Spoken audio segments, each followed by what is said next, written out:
Hey everyone, welcome to part 2 of our Philosophy 1 Q&A panel. We had some technical difficulties, so we are all here to re-record and finish off the questions we had for the month.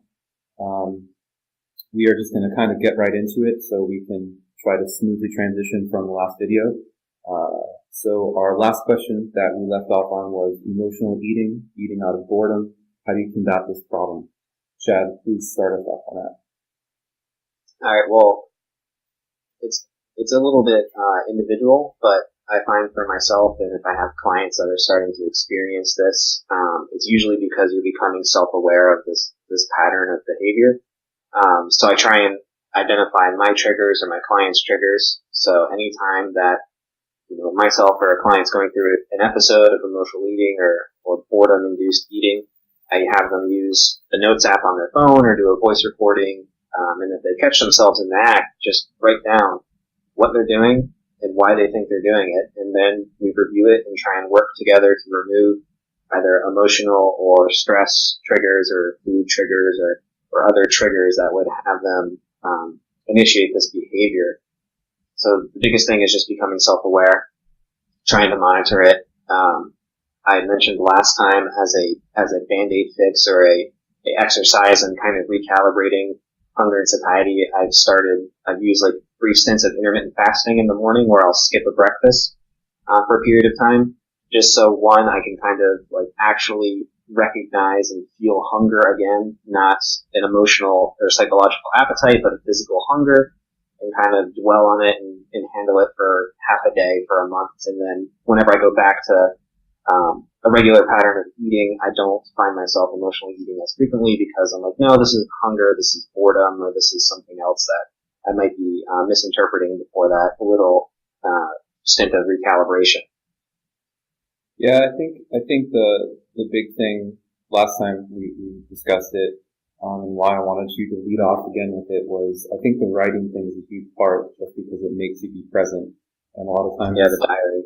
Yeah, a lot of times when you do that behavior, it's almost a subconscious thing where it's like emotion response rather than like emotion process and then determine if response is appropriate or not. I will leave it open for anybody else if they want to add anything to that question before we move on to the next one. Anybody? Anything else? Just one small thing before it's one weird thing. It's important whenever you are journaling or recording or you're trying to modify this behavior to use a positive rather than a negative form of self-talk. So instead of saying, I'm emotionally eating right now, I cannot eat like this peanut butter and jelly sandwich. But you can. Right. I do not need this peanut butter and jelly sandwich, or something along those lines. You're not restricting yourself, you're empowering yourself with your language. So that can go a long way as well. Eric, capstone? Yeah, I would just add that, I think, we're all focused on a flexible dieting model, which the research would suggest is as a healthier and more sustainable approach to dieting and maintaining weight loss. But the opposite of flexible is not a lack of structure. And you can definitely have structure while having a flexible approach. Like the original model of flexible dieting more fits dichotomous thinking versus understanding that things are not black or white. However, you can create structure for yourself that includes ranges and if-then statements and structure that is inherently flexible, which I think is very valuable, because one thing that kind of cuts across all research is the concept that when you have structure in your eating style, that typically results in positive outcomes. And when you are unstructured, that's when things like subconscious eating and emotional eating happen. So I would say, one, if you're in a situation where emotional eating is happening and you're aware of it, you're already on the right track. Most people aren't even aware that it's happening. It's very unconsciously. So probably finding some way to flexibly institute structure would be very, very useful, which, Chad actually talked about specific methods of doing that and creating more self-awareness. And that's it from me. Yeah, I think underpinnings of almost everything are checks and balances, and you can find elements of that across any discipline, whether it's accounting or nutrition or anything else. moving on to the next question. This is our Stoicism question. What are some pros and cons of a Stoic way of living? Any member that has read ancient Stoic writings. So, preface this by saying that I did some homework on this. So the answer, if hopefully it's helpful, I wanted to make sure that each part of the question was touched on. But again, none of us have actually studied philosophy or do that as a profession. So just keep that in mind with this. So the first way to begin was just kind of defining for anybody who doesn't understand, who's listening, who doesn't fully know what Stoicism is or being Stoic. It's big picture thinking. So embracing basically chaos and accepting the possibility and reality of unfortunate things that can happen. So it's not necessarily being pessimistic. It's not being pessimistic at all. It's just realizing that there's positive and negative outcomes, and all of them are part of the realm of possibility of life. And what it allows is preparedness and contextualization of coping and handling misfortune rather than getting lost in emotional responses. So kind of what we talked about with the last question.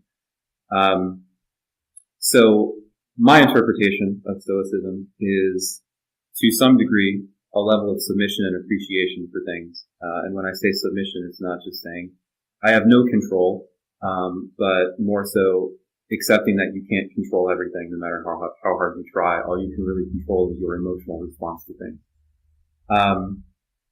And basically, those bad things aren't going to go away no matter how hard we want them to. So the best approach tends to be embracing the chaos and how we can respond to it. So with that preface being said, my input on the pros would be preparation, it enhancing humility and connectedness to people and everything. Because when you understand that these bad things will happen, you get less prone to being judgmental of something happening or having this potentially damaging emotional response to it. Because again, it's like a quantum computer. If you can think of every possible outcome, you can almost be emotionally prepared for it. And it also helps us embrace the roller coaster ride of life rather than fighting ourselves, which I think is something that is very easy to do in day-to-day life, which it's not always expressive. You can just be sitting with your own emotions and be fighting yourself on them rather than just processing them.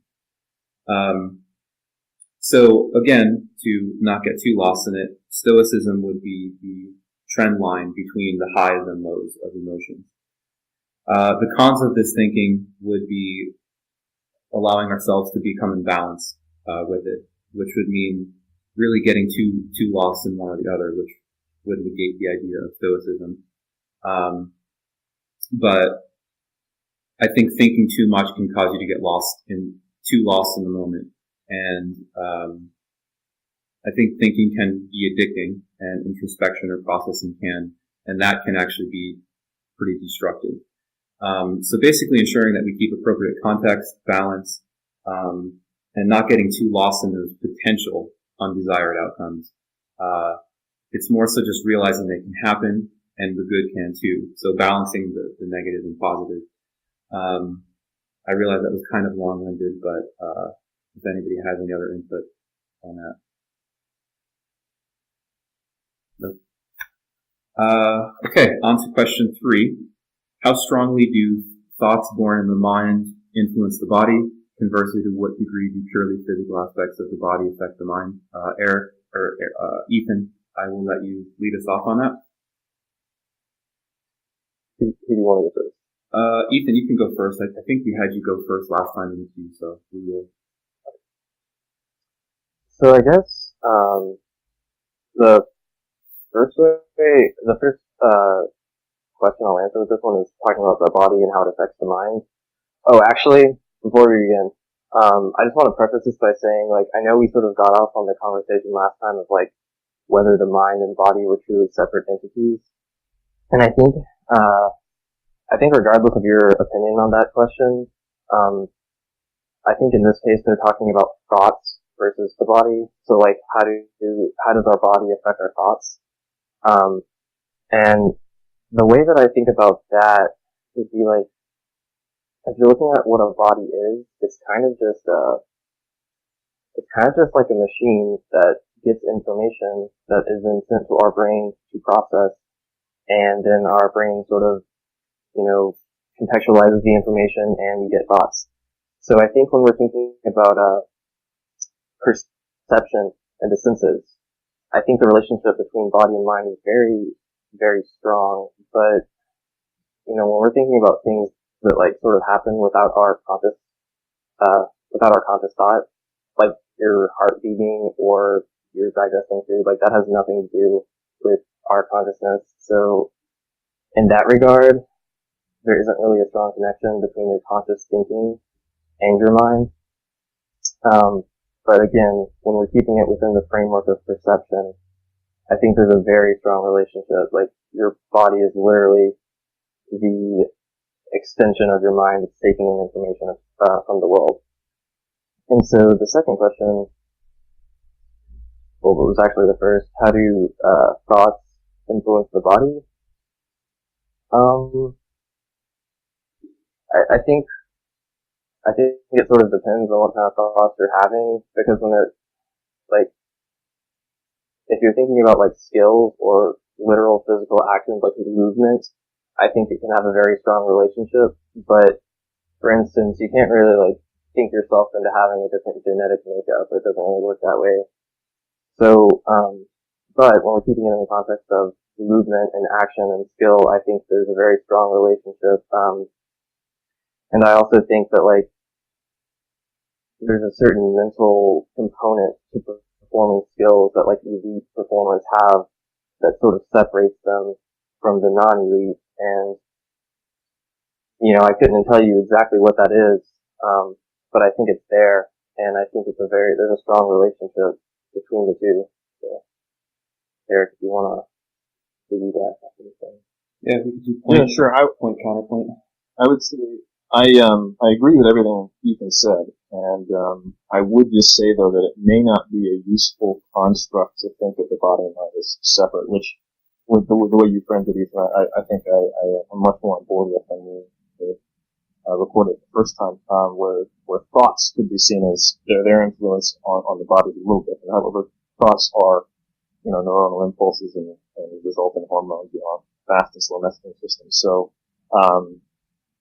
Just to illustrate to the question asked, just how influential some of your thoughts can be, there's the placebo and the non-placebo effect, which Dr. Nelson talked about last time, where if you believe something will have a negative effect, it's more likely to have a negative effect. If you believe something will have a positive effect, it's more likely to have a positive effect. And to do research that we can have confidence on the quantitative results, we have to control for the placebo effect. And there's very cool studies that have been done. One that pops in my head right now is where they told a group of resistance trainers that they were taking anabolic steroids, and that group gained significantly more strength than the group that did not know it, but they were not taking anabolic steroids. And I would also agree that performance is heavily influenced by the mind state, and some of that is mixed in with motor learning. Like for example, imagining yourself doing free throws and having good visualization skills is nearly as effective as actually doing the free throws themselves. However, something that is a more quote-unquote pure physiological response, obviously it's not going to be the magnitude of the effect, your positivity, your mind training, your visualization won't be as high. But like for example, I do think steroids would beat thinking you're taking steroids, but there is an effect. So I think this is one of those things where kind of the popular cliche cult thinking is the mind unlocks everything. But there is obviously a limit to how much you can believe or think yourself into the direction you want to go. But probably more important on whether or not you can raise your hormones very high through thinking is that for human beings, perception to a certain degree does define our reality. And what we expect to see heavily influences what we will see. And not to get too hyperbole, but there's classic versions of this story where a man goes up to a city and he says to the person sitting outside, "Hey, I've experienced people to be judgmental and harsh and evil. What will I find in the city?" And the guy says, you will find as you expect. And he goes, yeah, that's what I thought. Walks in and hates the city. And then the exact opposite, the man comes and says, I found people to be charitable and generous. What type of people I find in the city? And he goes, you'll find as you believe. And they both have two very different experiences. So, I think more important than the physiological response is that your perceptions about the world and the judgments you have will define your life experience. And going back to the stoicism question, your reaction, your emotional reaction to things that happen in life will define your success or failure. So I think we really can't emphasize enough how important that is, despite physiological responses based on your expectations. I have nothing else. Anybody else? I just had one thing to add that I think you can also view them as access points. So a lot of people would say, okay, I want to get better brain function. So yes, said principle of doing specific things to increase brain function helps. You want to get stronger, of course, doing muscular work is going to help. So we know that doing direct things will help. I think there's also an extremely high transfer that if you can do things physiologically, right? So if I do aerobic training, for example, you can increase the volume of the hippocampal area in your brain. You can increase BDNF, so brain-derived neurotrophic factor. There's all these other changes you can do by accessing the body to get to the mind. And like what Eric was talking about too, you can go reverse. You can look at visualization, placebo effect, nocebo effect. You can look at reflexes, like visual ocular reflex, or looking up promotes flexion response in muscles. So I think more in the future is ways that we can maybe access the body to improve the mind and access the mind better to improve the body too, since they are so tightly coupled to each other. Yeah, the one thing that kept running through my head as you guys were answering that question was, and I don't know if anybody's super aware of it, I'm only loosely familiar with it, but I know there's been work on imagined contraction and muscular strength.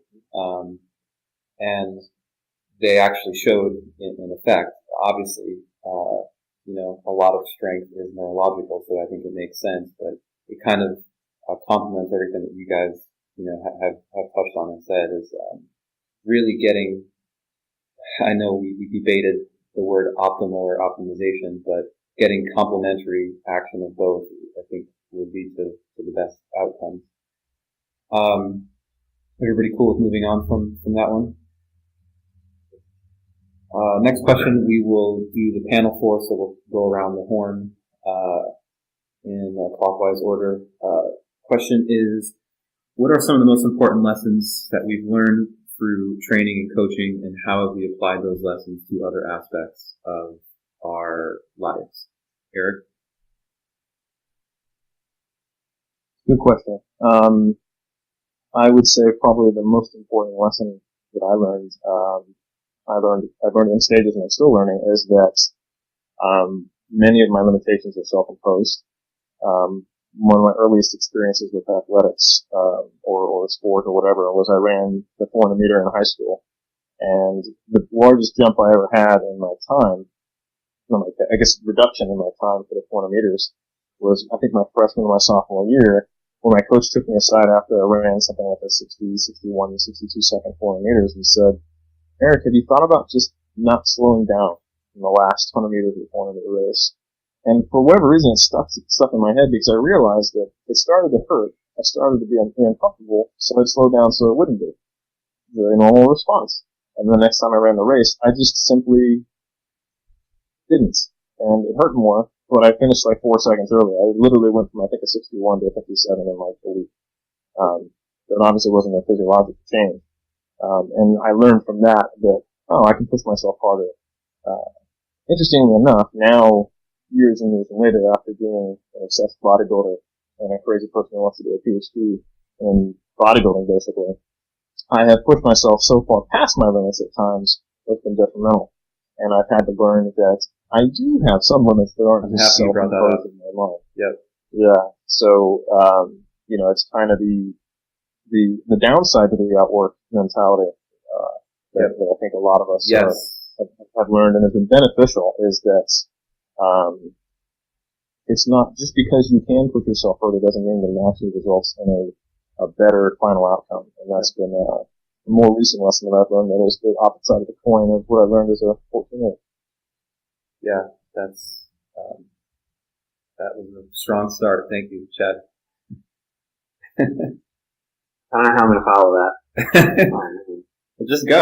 That's how I you always follow it. I find this is like the hardest question because it's one of those things where, I mean, I don't think hindsight is 20/20 in this case, where I don't necessarily know what I would consider the most important lesson training and coaching has taught me. I think for one, similar to Eric, is that you are in more control of everything in general. And it all starts with how you choose to react. So it also ties back into the stoicism a little bit as well. So a lot of times interactions online, the limiting factor of a positive or negative interaction online is communication, just like in person. So anytime that I have a interaction, now I know that the first step should be to actively listen if I'm in person, or read between the lines, look for context. If I'm at a distance, like online coaching, and then try and empathize and see the perspective of the other individual before I respond. So as long as I know where they're coming from, what mindset they're in, I can respond appropriately to get them to go in the direction that we need to go, whether it's in person and it's, preventing a confrontation from escalating, or if it's online and it's motivating someone or figuring out how to deliver, I guess, some sort of like words of wisdom, I guess you could say, in a positive manner. So support and relationships are kind of the big things for you through coaching. And everything starting with you. So you, like, essentially make the first move that dictates, however everything plays out. So if you're not self-aware enough to do that, you're going to have a lot more fights on the internet than you want, and a lot more burned bridges in person. Yeah, absolutely. Jake? So I think Mike T mentioned this was like a couple questions ago, but, or maybe it was the last question, but specific adaptations to impose demands, I think is kind of a cool thing that you could even apply to just outside training in general life. So for instance, if you go into the gym, lift for however long you're going to lift, and then immediately after that, go try to, distance running or something. Despite what you may think, some things that you're going to try to do are going to compete with each other. And the more different things you try to do, the more thinly, in some cases, you're going to spread yourself. So I think that this is just for me, I guess, because I've had a lot of varied interests. Not getting so bogged down in like trying to do all of them, or worried about which one I choose, and just like choose one and go. That's kind of it for me. Yeah, well, that's important, and it's easy to get lost. Well, again, like I used the words embracing the chaos, but it's easy to get lost in the chaos too. And I think if you do, you can be overtaken by the tidal wave of either obligations or want, which is like, I want to do this, I want to do that, I want to do that. And that will be part of probably my answer too, because I'm like the dog who goes outside, oh, squirrel, oh, tree, oh. Yeah. Yeah, I think that, and that's not to say that you can't do multiple things, but perhaps it might be better to do them sequentially than all at once. Yep. Mike? I would say probably fail forward as fast as possible.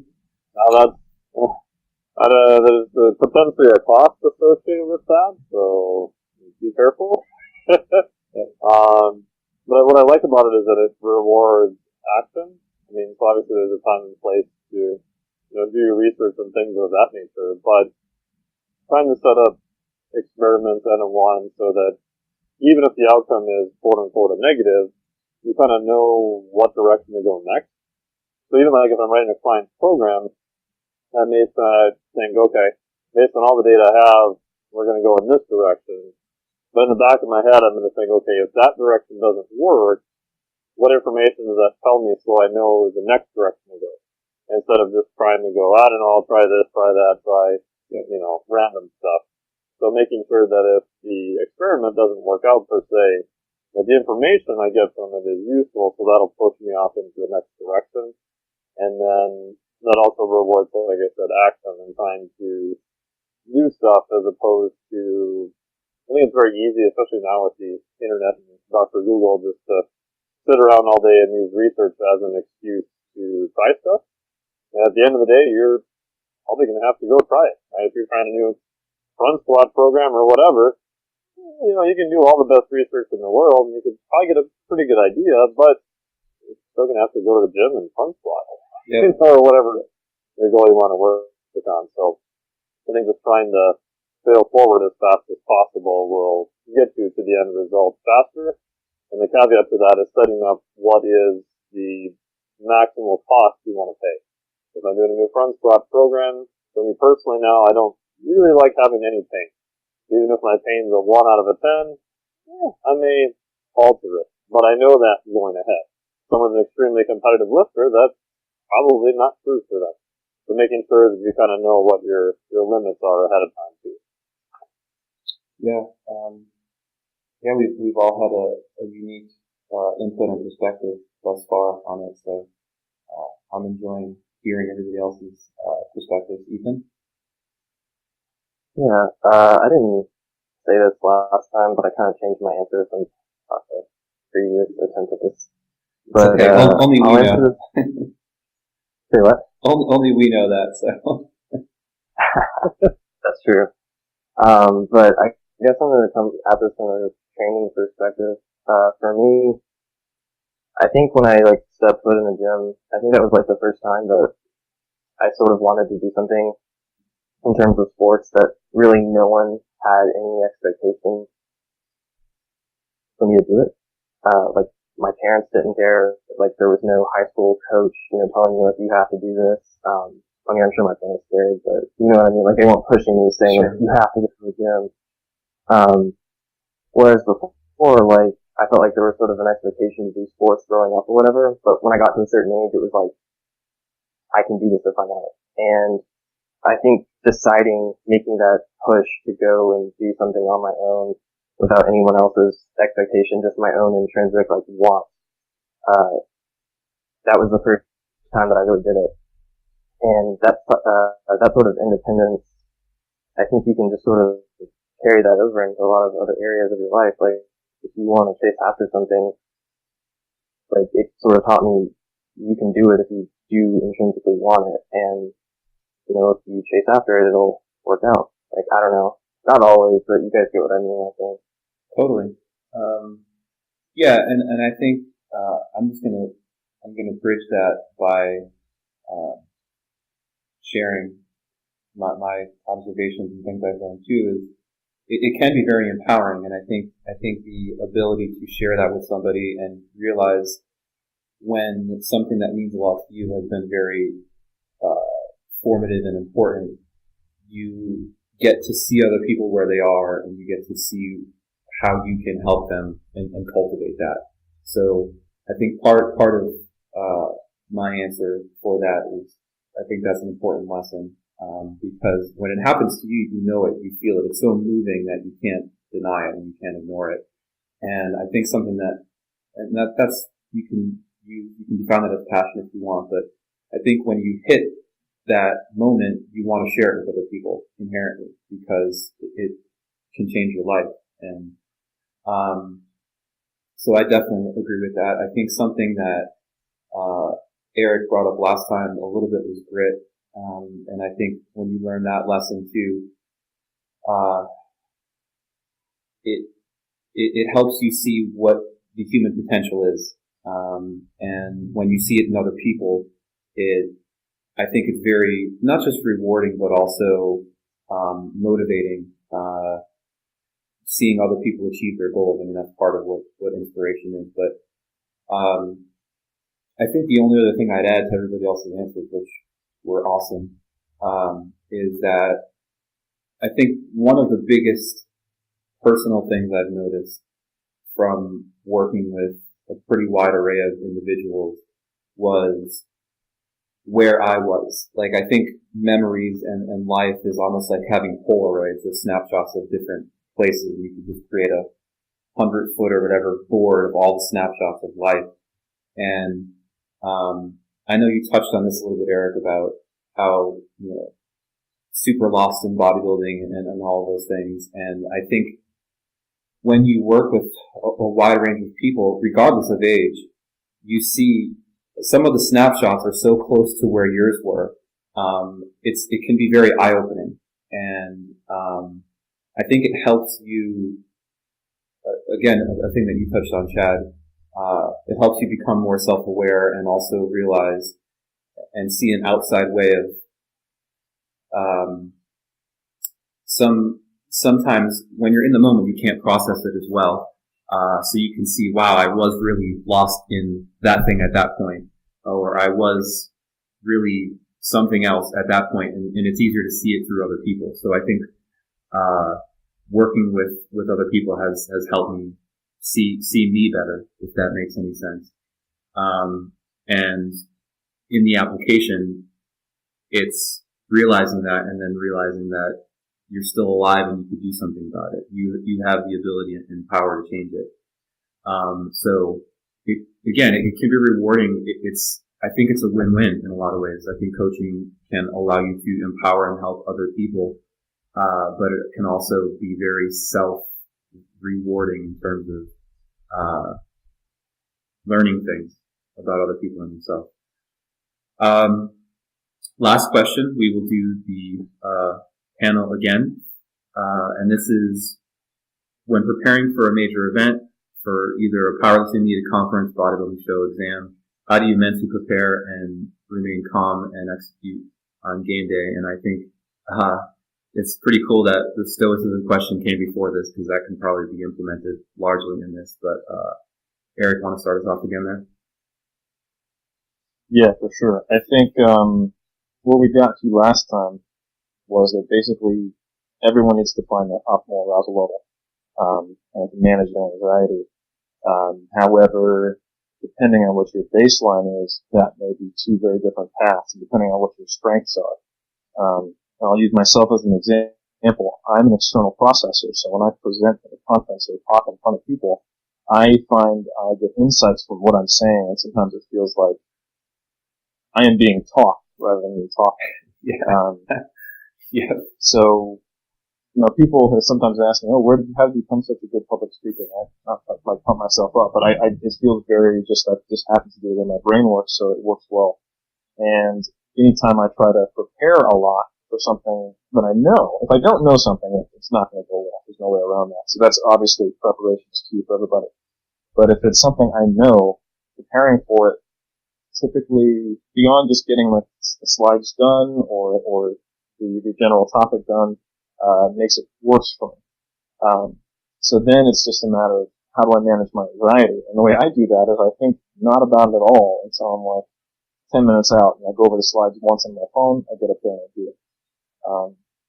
And this is similar for me with powerlifting now, because I have pretty well established rituals and patterns, which I would say for physical things with motor learning is also very important, you'll notice if you watch any high-level powerlifter, typically, if they're a good lifter, not just someone who's brutally strong, but if they typically go like 7, 8, or 9 out of 9 at a high level, you'll notice that the way they set up is exactly the same on all attempts. And if you were to follow them into the warm-up room, you might even find that when they set up on 60 kilos, it's exactly the same.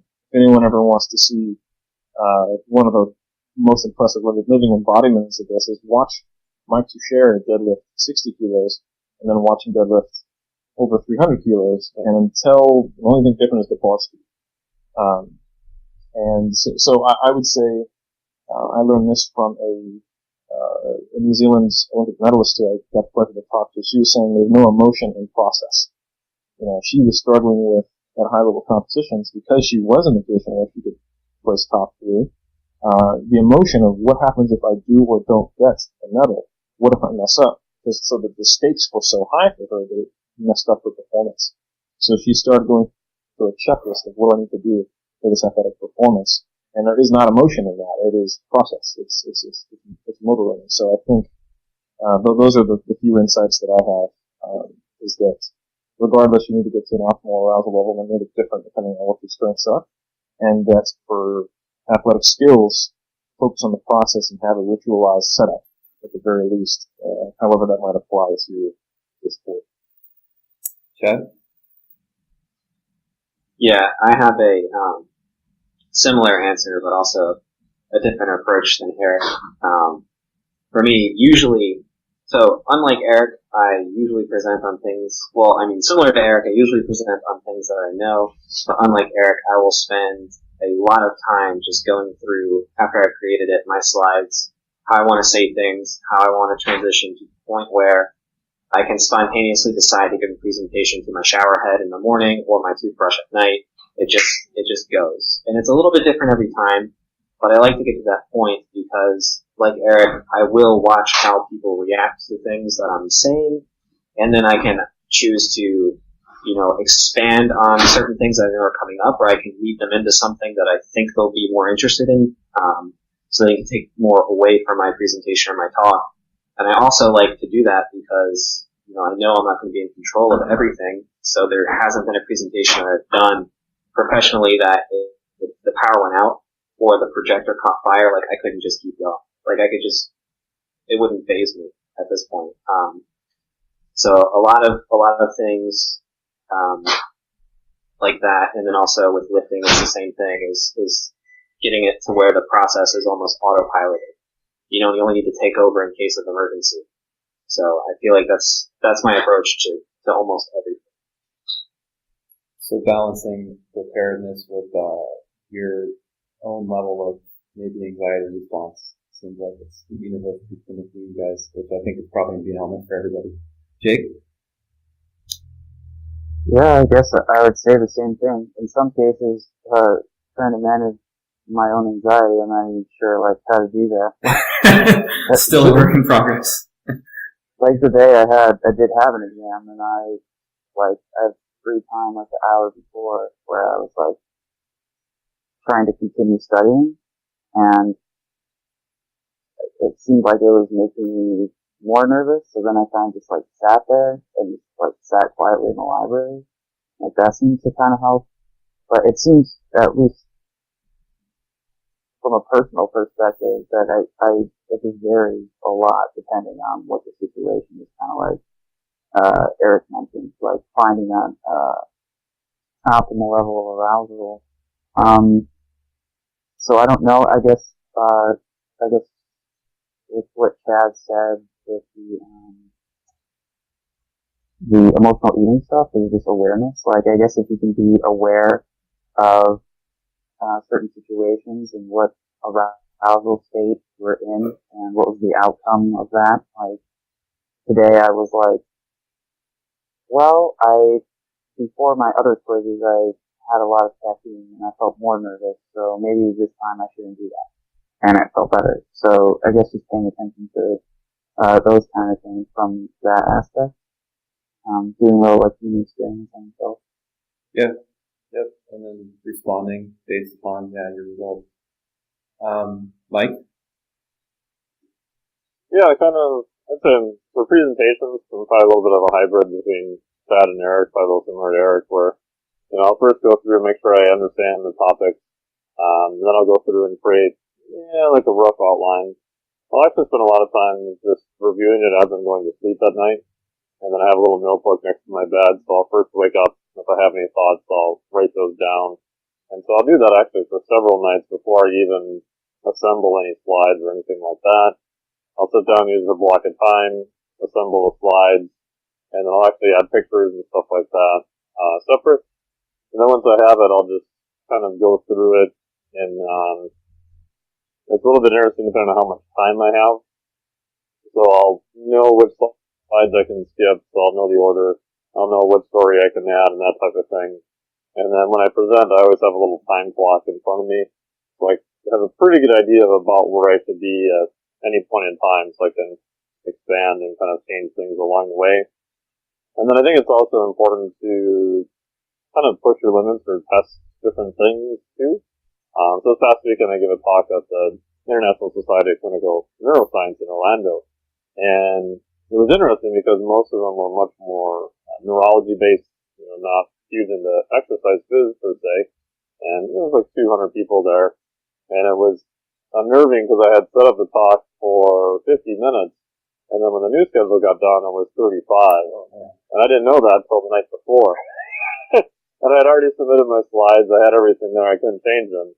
So I had to kind of go through the night before, kind of think, okay, where am I cut this, cut that, and then just went through it once in the morning, and then I still didn't look at it beforehand, because otherwise I'll spend forever just getting way too inside my head, and that's kind of awful.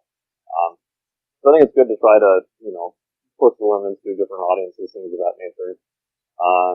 And then very similar, like for sports stuff, for kiteboarding, I was down in Mexico a couple weeks ago. It was the last day we're going to leave, and the wind had changed direction, and the waves were like much bigger than what they normally were there. And they weren't like super huge; they were head height or whatever. But very weird setup. They weren't really rolling or anything like that. And I thought, well, I'll try it. It's the last day. And the other part I realized is having sort of an exit strategy. I figure worst case, I can end up 3 miles down the shore, and there's no obstacles there. And then also, I realized, well, during presentations or an athletic event, that sometimes I can just go to what's comfortable and just work on existing, work on breathing, try to get my heart rate back down. If your heart rate gets really elevated, you tend to make horrible decisions. So even just knowing that I partially rode about a mile downwind just to try to get my heart rate under control and trying not to just completely freak out. So, and it didn't go so well. I ended up losing my board 3 times, lost my board and got spit up on shore 3 miles down, 40 minutes before we had to pack up and catch our flight. But anyway, I survived. Right? Doing those little tests that, knowing that the exit is probably pretty safe, you're not going to get in too far over your head, but, kind of seeing where those limits are too. Did you make your flight? I did actually, yeah. It took me a half hour to find my board.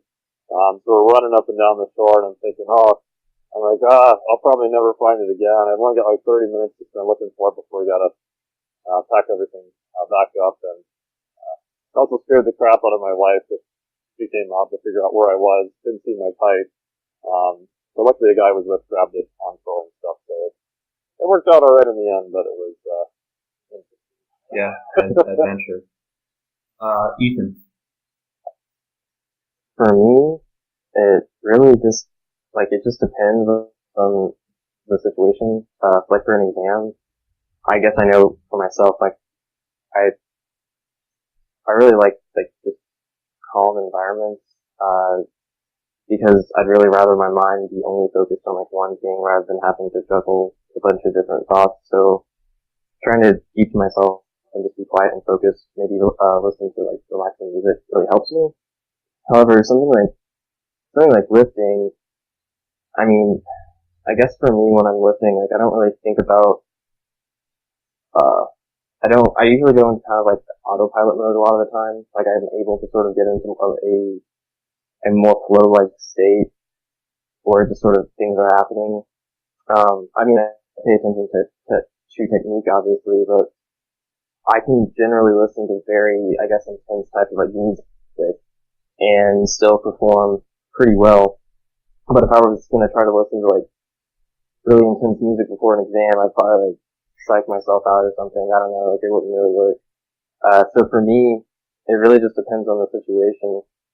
And it also kind of just depends on how I'm feeling on that day too, because sometimes when I lift, I can't listen to music because I'll feel overstimulated and it just doesn't work. Or sometimes when I'm driving to school for an exam, I need heavy music to wake me up.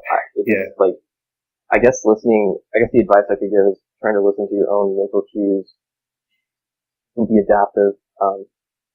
There's a potential benefit, and also realize that different situations are going to call for different states of arousal for different types of preparedness. Like auto-regulating your input and output. Yeah, exactly. In life. That's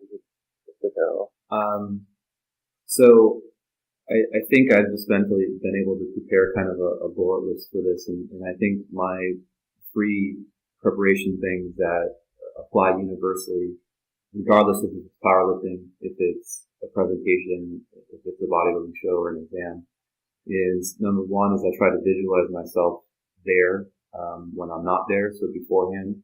Almost so I can give myself the feeling of the internal feeling that I'll most likely be experiencing there. So it's almost like a pre-preparedness. The second one is, like Mike said, controlling, almost do my best to be in like a semi-meditative state, which is, just trying to ensure that I have rhythmic breathing, which again allows you to make the best decision, best possible decision that you can in a situation.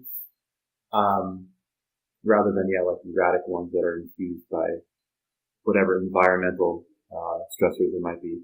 And then the last one is basically just saying to myself that I do everything I can to prepare. And, I think that objective statement always helps me just say, okay, I did, whatever happens is going to happen. And from there, I don't know, I guess it's like a 3-point checklist, but, everything else falls into place from there in terms of like what everybody else mentioned, focusing on form stuff, like that all kind of applies to those 3 bullet points.